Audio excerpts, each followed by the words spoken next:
do you think will benefit the most from our conversation today? I would say that anyone who can be feeling like they struggle a little bit in the professional setting and somehow maybe they don't understand why. Welcome to Low to Grow, the podcast transforming life's toughest moments into opportunity for growth. I'm Annie, a Forbes Under 30 technology founder whose entrepreneurship journey ran parallel to a mental health awakening. In every episode, I sit down with inspiring individuals and delve into how they manage to turn their personal or professional challenges into opportunities for growth. If you're facing uncertainty in your life, feeling down, or simply need a kick of inspiration to keep moving forward, this is your space for the honest and uplifting conversations that you will want to hear. Hit follow so you never miss an episode, and let's dive in. Today's guest is someone I am very excited to speak to, Yunsu Tang. Yunsu was raised in Hong Kong, and her path into entrepreneurship is anything but linear. She is a two-time TEDx speaker, the co-founder of Synchro, which is building AI-driven tools to help organizations understand the most complex stakeholder relationships. And before that, Yunsu launched Senie, a mental health platform that was focused on supporting young professionals to navigate the pressure cooker of modern work. But what really struck me when I came across Yunsu's profile is actually how she thinks. She has had experience working at global firms like Adelman and Finsbury, as well as advising Fortune 500 companies on issues that live at this messy edge of geopolitics, tech, and communication. However, somehow, through all of it, she has managed to stay deeply connected to her own cultural roots, writing a beautiful newsletter called From East to West, where she explores heritage, identity, and innovation through the lens of an Asian woman born into one of Hong Kong's oldest lineage families. Yunsu holds a master's from LSE, but more than the credentials, what you will hear today is how she balances ambition with reflection, logic with care, and how she balances East with West. So Yunsu, it's a pleasure to have you on the podcast. Who do you think will benefit the most from our conversation today? I would say that anyone who's like a younger me who can be feeling like they struggle a little bit in the professional setting and somehow maybe they don't understand why. And I think, when you hear people's stories, it's also a process to understand yourself better. Fantastic. I'm excited to delve into that with you today.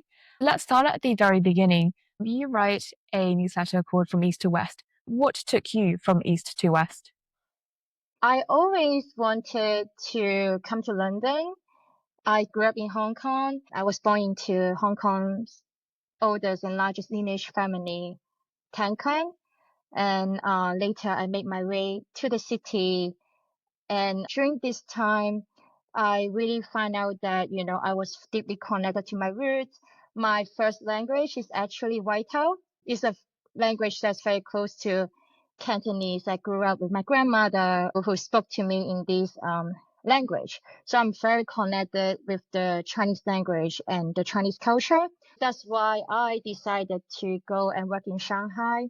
And I was there for 3 years. And I think during this time, I have really met a lot of very interesting people, a lot of Chinese people maybe who grew up in the US, who grew up in different places, and somehow they ended up in Shanghai. And then later I got the offer from the LSE to do my master's degree in information systems, and I just took it.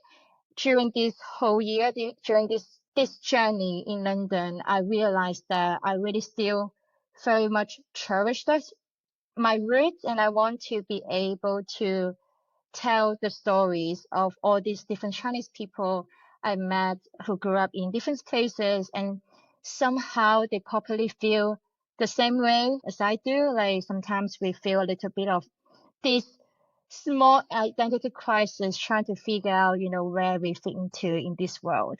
So I really hope that my newsletter can help people feel less lonely in a way. Oh, that's wonderful. You've been writing your newsletter for a while now, and it's had really amazing reception. What are some comments that the readers have given to you that really stuck in your mind? It's interesting. So I got a LC student who is also an Asian woman.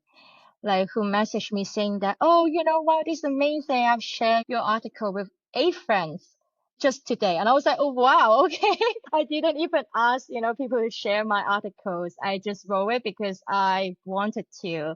And it was also a process for me to understand a lot of different thoughts in my head.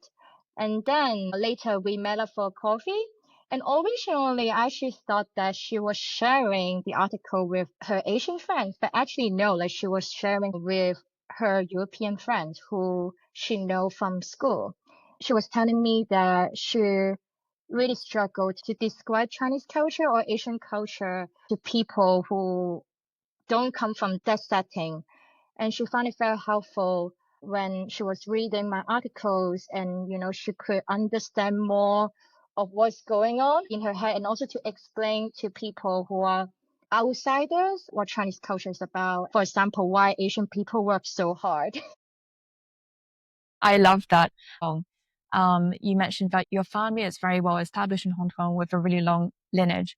How was it growing up as one member of that particular family in the cultural setting of Hong Kong? I think I grew up being in this environment. It is a lot about family pride. I have lots of aunties and uncles from the Tang clan. We are not really directly blood related, but we're from the same lineage. And I always could feel this sense of pride. But at the same time, I think it's tricky because I'm a woman. And traditionally speaking, a lot of the times people want a son. They feel like the son is going to sustain the bloodline and to pass down our surname. And first, it's like, as a woman, I'm going to be married out. So I think because of my identity, that adds some more complexity into how I feel about myself. It's something that's quite very much related to, today's podcast, like how a lot of the internal struggles I have in myself and how I could fight my own battle. Okay. Before you moved from Hong Kong to Shanghai, have you ever lived anywhere by yourself without that family community around you before? Yeah, I've lived in the UK for a year, and I think that's why deep inside my plan was always to come back to the UK at a certain point. And I felt like I wasn't ready yet after working in Hong Kong. I would feel more ready after working in Shanghai because I want to represent something bigger. I don't want to just be able to talk about the Hong Kong city, the Hong Kong ecosystem. I want to be able to represent a whole country when I am overseas. That was one of the reasons why I moved to Shanghai so that I could really understand the Chinese ecosystem. It is quite different from the Hong Kong ecosystem, even if you look at the digital platforms that we use and also even the language that we write, the language that we speak. Because in Hong Kong, we mainly speak Cantonese and we write in traditional Chinese. In mainland China, people mainly use simplified Chinese and people speaking Mandarin. I wanted to be able to have both. Having lived in Shanghai, I do feel like I can represent more people. I wouldn't say I can talk on behalf of everyone, but at least I feel like I'm being more inclusive after my Shanghai experience. What was it that you were doing in Shanghai?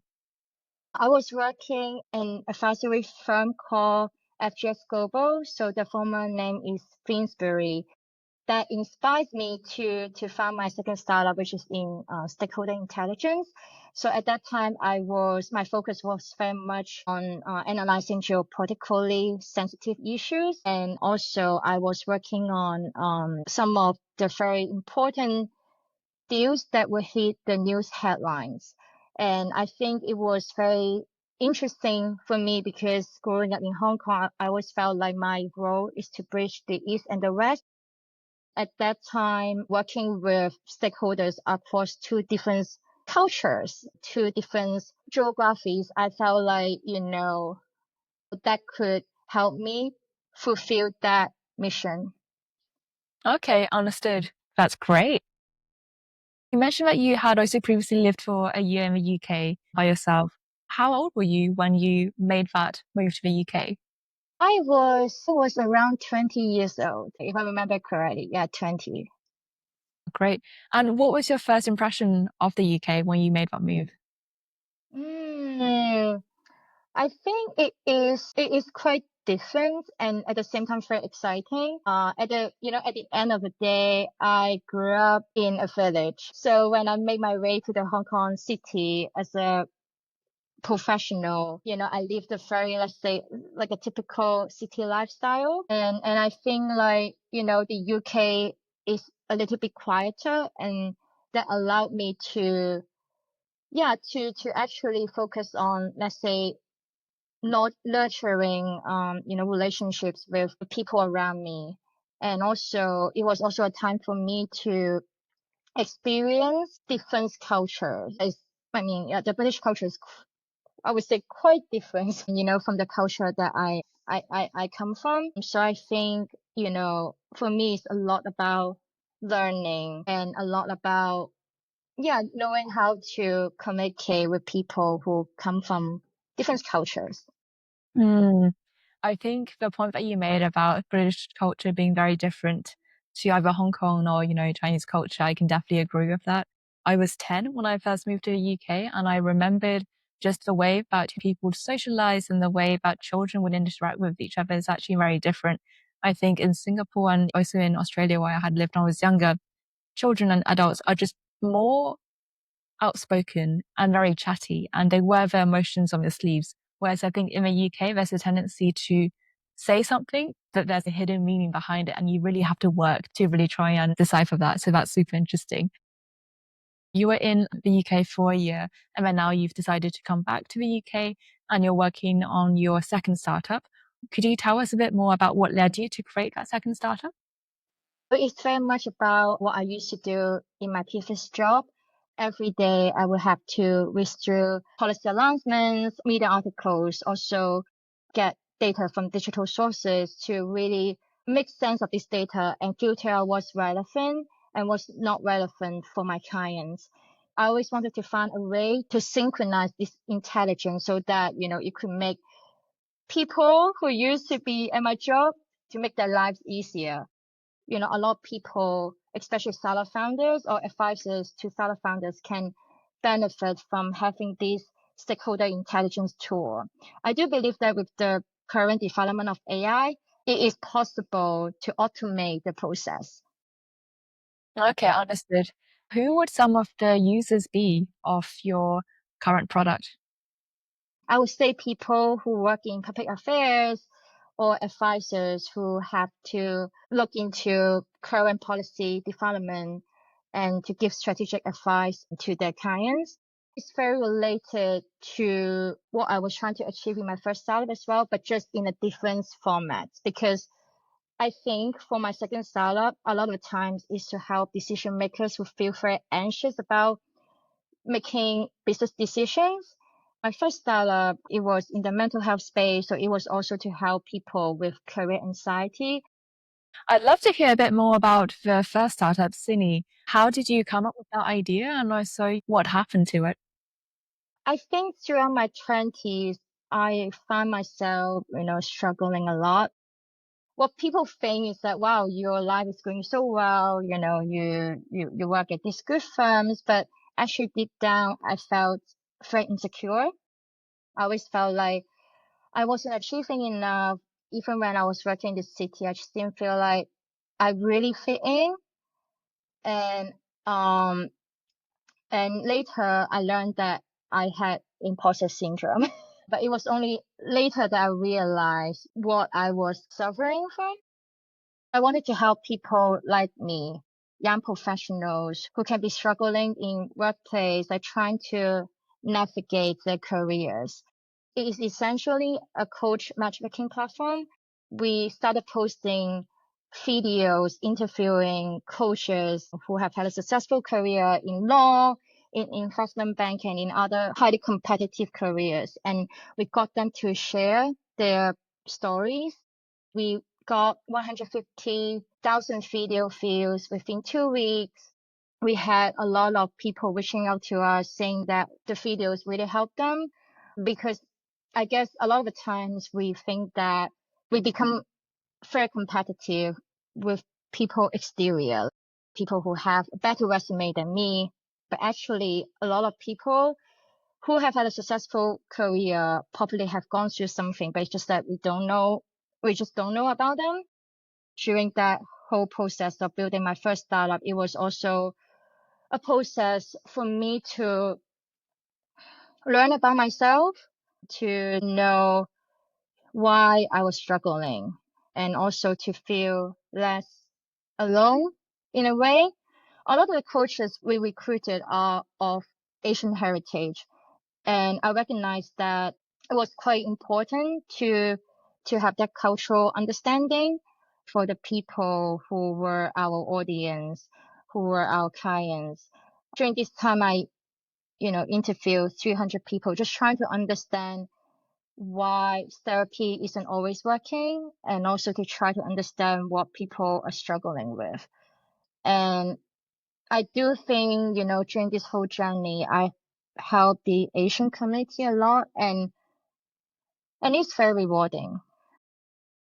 Over the course of your work with Senie, and of course, I interacted a lot with the Asian community, especially students with Asian heritage and also professionals with Asian heritage. Are there any common trends in, problems that they're facing or challenges that they're facing in the workplace? I would say people could take things quite personally. For example, we had an Asian lawyer reaching out to us saying that she really wanted some guidance. She was struggling at work. And later we matched her with a slightly more senior lawyer who has also worked at a competitive law firm before. And when we got the feedback from our clients, she was so much happier after talking to the coach. I think it's because when you have someone who has been through something very similar, that person can give you very specific advice to tell how she or he went through that experience. In this case, she felt like one of the senior people, a partner in a law firm, really just didn't like her. And maybe because of some interactions day to day, and she took things really personally. Sometimes it's not just about, it's just not for Asian people. It's also, there are always stories of how some Asian people, they tend to look younger. Sometimes they are very well established in their careers, but still, maybe people cannot see that right away. Like in a professional meeting, Asian people can be mistakenly seen as someone who's more junior, who's fresh graduate, even though he is at a senior level already. All these things can happen a lot. It was very rewarding to be able to help the community to understand what they are going through. The point you mentioned there about Asian people looking younger than their actual age, that's so interesting because I have a very close group of girlfriends from university who all happen to have Asian heritage. Some are first generation, some are second generation. And we've definitely talked about this particular point before. We've been trying to give each other ideas on how can you actually kindly communicate in a professional setting your position and talk about the age without calling someone out. I think it's reassuring to hear that this is a common problem and that sometimes people take it personally and sometimes people don't. But it's really great that you were able to create a system that allowed more junior young professionals to communicate with those who have had more career experience and also shared experiences. And that cultural match is something that really adds to the value of the relationship for both the mentor and also the mentee. I want to go back to a point that you mentioned earlier about imposter syndrome. It's something that I started hearing a lot about after I started going to university, especially in a really competitive university environment. But I was curious to understand for you, how did imposter syndrome manifest in terms of symptoms and how did that affect your day-to-day life? Now when I look back, I understand why, even though at that time I just when you have a lot of feelings and you're kind of like, you turn out to be very mentally, emotionally unhealthy. My imposter syndrome got me to be highly competitive. Like that's just this constant comparison in my head. It's just, I'm never good enough, no matter how hard I try, no matter how much I work, I just never felt like I was good enough. There was just this void inside me. And I think it was very difficult as well for me. It's not about you just being, let's say, studying at a highly competitive university like the LSE, having worked in highly competitive environments. In the city, I was surrounded by elites. The question that always came up was like, which international school did you go to? Which girls' school did you go to? Oh, did you go to DGS, which is the best girls' school in Hong Kong? I think at that time I took it in like quite a negative way. Like I just felt like, okay, no matter how hard I try, I wouldn't be good enough. I was very insecure, and that got me to sometimes to work almost too much, to focus too much on my careers. And I think that can be one of the symptoms when you have, let's say, avoidance issues. You constantly want to get that validation from people. And at that time, I guess I didn't feel like I was being validated because maybe my upbringing was very different from the rest of the people. I grew up in a village. I didn't grow up in the city. Grew up with my grandmother who spoke the Whitehall dialect. It's not like, I grew up in an environment where everyone was just speaking English. Everyone was used to the Western way of communicating. It's interesting because I think it manifested in my 20s. I became this person who just emotionally and mentally pretty unhealthy. Thank you for sharing that, Yunsu. For some of our listeners who might not be super familiar with Hong Kong, I think earlier you mentioned growing up in the village versus growing up in a city in Hong Kong. What is the different cultural perceptions of that?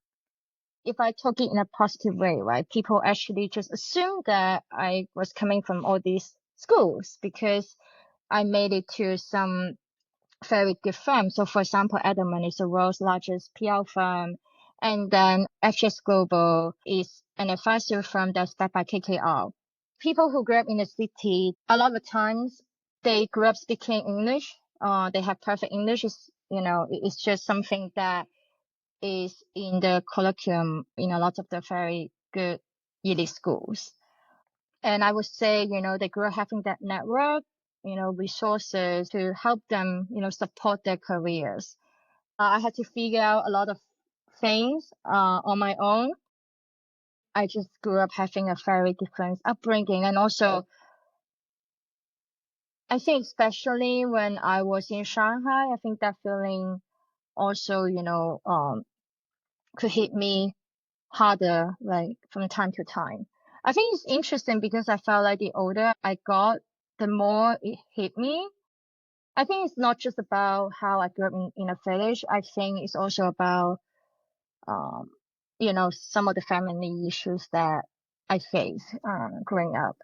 I lost my father when I was only 15 um, to an overdose. And when I was a teenager, I didn't really understand it.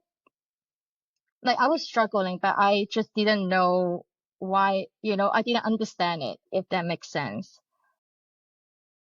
One question, after my granddad, who I was close to, passed away, my parents and I actually never really talked about it, about, emotions, etc.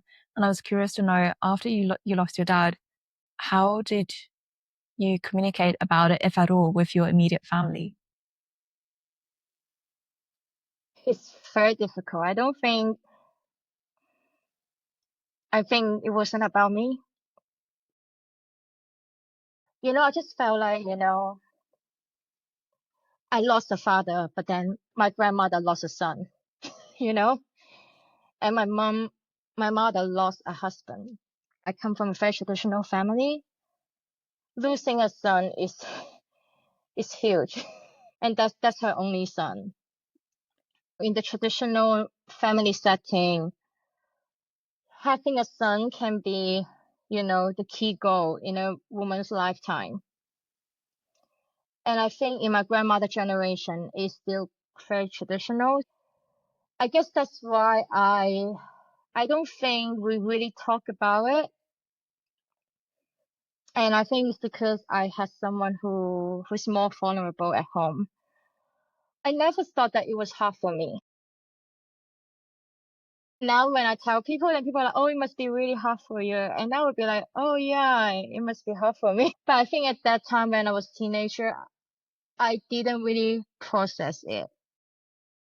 From our conversation now, it sounds like you are starting to process all of the events that have happened in your life to date. And I was curious to know if there have been anyone in your life over the years who have been able to support you and also maybe help you to identify some of the things which you have now started processing? My friends helped me a lot. Sometimes I didn't like to talk about it. I think throughout my 20s, I didn't really talk about it, you know. I was trying to avoid it. So even some of my friends who I work with, like they had no clue what went through, because I guess I didn't want to admit it in my 20s. I just wanted to portray this image that I fit in. I wanted people to feel like, you know, I was cool. I was this typical white collar young professional living the best life in the city. You know, I went to a lot of cool parties in town, fashion parties that had, you know, different celebrities. I wanted people to see that I had a good life. I don't think I actually told a lot of people about my childhood. I just focus a lot on having fun, like fitting into the typical, let's say, city girl image. When I was building Senie, my first startup, it was the journey for me to understand myself. I started it because I wanted to help people. I wanted to help some of my friends who struggled. For example, one of them had a few almost like failed therapy sessions, just like she couldn't find something that worked for her. And I remember she told me like, I just want to feel understood. And looking back, I do think it's partly because of the lack of that context, that cultural understanding. It was also a process for me to understand myself better. I read a lot of books trying to understand how people struggle and what happiness actually means. And a lot of times it really comes down to healthy relationships with people. And you know, it's interesting because sometimes we think that in our career, we have to fight so hard, like we have to be the best. During this journey, when I talk to a lot of people who have had a successful career, actually they are very good at managing relationships with different stakeholders. It's actually one of the very important skills to have to succeed in life, also like to succeed in career. I think listening to people's stories just made me realize many people have gone through something, and I wasn't alone. And I think it was also a time for me to be honest with myself. Now, with my friends, with people I know, I'm more open to talk about it. How were you able to share your journey of building Sydney with your family?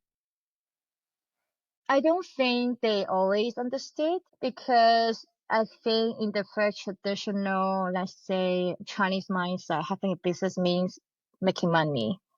A business should be profit driven. And at that time, I was very motivated by the mission. It's not just about having a business, right? Having a business is already a very different path. Like a lot of people who come from traditional family would just be told that, you know, you should have a job. If you don't have a job, you're a failure. So once I test this mindset, it's like, you know, I remember at that time when I was trying to become a startup founder, I was talking to entrepreneurs. And one of the entrepreneurs I met at the LSC, he told me a job will always be there. I was literally be like, how could I not have a job? Really? A job will always be there? Really? Like, I just felt like having low jobs would mean like I was disappointing everyone. What you said there, I can also relate to. I remember because I chose to go into entrepreneurship straight after university. And I remember having to convince my parents and then hearing them kind of like trying to convince like their parents, they're my grandparents, that I'm not a failure, and also that I'm choosing this and not because I don't have any other options. So I think it's really interesting how that mindset is still there. I feel quite peaceful to hear that you also had that experience and that is not just me. Yeah, I feel glad that it's not just me too. I'm very glad that we met and we are here to talk about, what we have been through. For sure. How long was your journey with Senie, and also what did you decide to do with it in the end? So the whole journey of Senie, I had the idea during Sprint Week in my master program. You have a week of doing rapid prototyping, coming up with ideas, or testing the idea within a week. And I really, really enjoyed that course. That inspired me to pursue the startup path because I could feel how passionate I was to solve a problem, to innovate. It was within a year, the whole journey of building Senie, to do different prototypes, to get kind feedback, also to recruit coaches, to interview coaches. At the end, I think it became a network of people. It's interesting because I think it's not only about clients and coaches, it's also about the relationship between coaches. Some of the coaches who grew up overseas, being a minority, they had their ways of dealing with their internal struggles. And it's interesting because I do feel like Asian people who grew up around in different parts of the world have faced some similar issues somehow. Being able to give them that platform to talk about it, yeah, like could be very helpful. And now I have this newsletter from East to West, and actually it was also my way of documenting the journey to tell people that they are not alone. Actually, a lot of the things that I write about, the concepts come from my first startup when I was interviewing different users, interviewing, like Asian people from everywhere, from the US, from the UK, from Asia, from East to West. It's like the final product. I love that. So Senie kind of then grew and developed and became the From East to West newsletter. Yeah, I would say so. That's really interesting because I'm always curious to know, especially with startup founders and those who have multiple experiences of running companies, when they decided to leave a certain company that they have built and what form that company has now merged to or grew to. And I think it's really beautiful that you turned Senie, so this startup that you built whilst you were doing your master's, and it gave you the room and the time and the experiences to really gain a deeper inner understanding of yourself, which has now been, transformed into this newsletter, which is From East to West, and I think has quite a huge reach. And I'm sure that it will spark a lot of introspection with readers that come across it as well. Question, because I think some of our listeners, they could also be students or maybe young professionals interested or thinking about starting their own company. What are some of the main lessons that you have learned in your experiences with both of your startups that you would want to share with them? I would say really start by understanding yourself, understanding how you deal with fears. I think that can be quite important because a lot of startup founders I know, they deal with anxiety every day because, you can't predict what's going to happen. For example, one policy change can impact your potential UK settlement, or maybe there can be a new tariff coming out and that can impact the whole supply chain of your business. It's very important to build that mental resilience and also like to really talk to people, to know that like people are happy to help and it's always okay to ask for advice and ask for help. Second point is to really make sure that you have very good relationship skills. 65% of the startups fail because of a co-founder divorce. How you work with people, how you maintain that relationship with your founding team, is very important. But that also goes back to understanding yourself, understanding your pattern when you're in a conflict. I read this book called Becoming Bulletproof, written by a former FBI agent. So there's this F3 model in terms of like for responses to fears. So there's flight, there's fight, and there's freeze. Everyone has their pattern. As a startup founder, fight mode is quite important. Like obviously we all have anxiety, and I do believe that anxiety sometimes can come from a lack of data. And to get new data to inform your future decision making is to keep trying, keep fighting. I think it's important for us, especially for Asian people, to detach ourselves from a failed experiment or a failed test.